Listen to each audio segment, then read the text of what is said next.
Morning, everybody. This is the second video after I fixed the crankcase ventilation valve. I just wanted to compare, make sure there is no more leaks. I only see, leaks through the air filter, which is gonna be normal, but I don't see anything, behind the filter where the crankcase is located. So I feel pretty confident that it's gonna fix the codes, the lean codes.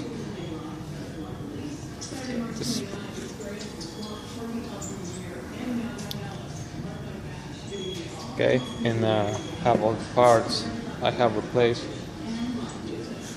And here is the old crankcase valve.